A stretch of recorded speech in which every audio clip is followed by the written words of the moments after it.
ஐயோ சிக்கன் எடுத்து வந்துருக்கீங்க, பூண்டு இல்ல மயிலு. சீக்கிரமா கடைக்கு போய் ஒரு 1/4 கிலோ பூண்டு வாங்கிட்டு வாங்க ப்ளீஸ். சீக்கிரம், டைம் ஆயிடுச்சு. சீக்கிரமா சொல்ல மாட்டியா? எத்தனை இடத்துல கீழே இறங்கி வருது. பசி வேற எடுக்குது. எப்ப பூண்டு வாங்கிட்டு பசி அப்ப சீக்கிரம் வாங்கிட்டு வராங்க. A few moments later.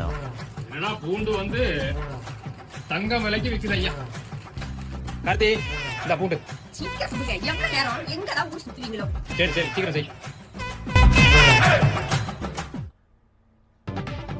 Tiruppur மாவட்டம் தென்னம்பாளையம் சந்தையில் தடை செய்யப்பட்ட 330 கிலோ சீனா பூண்டுகளை உணவு பாதுகாப்புத்துறை பறிமுதல் செய்தது. இந்த பூண்டு நெகிழ்வுத்தன்மையோடு காணப்படுவதோடு நீண்ட காலம் கெட்டுப்போகாமல் இருக்க அதில் அதிக அளவிலான பூச்சிக்கொல்லி மருந்துகள் கலக்கப்பட்டுள்ளதாக சந்தேகிக்கப்படுகிறது. எனவே அதனை பறிமுதல் செய்யப்பட்டது. போச்சு போங்க, சைனா பூண்டை வாங்கிட்டு வந்துட்டீங்களா? இது என்ன பூண்டு? சைனா பூண்டா நம்ம ஊர் பூண்டா? என்னத்த வாங்கிட்டு வந்தீங்களோ? கேட்டு வாங்கிட்டு வந்தீங்களா? என்ன பூண்டு இது?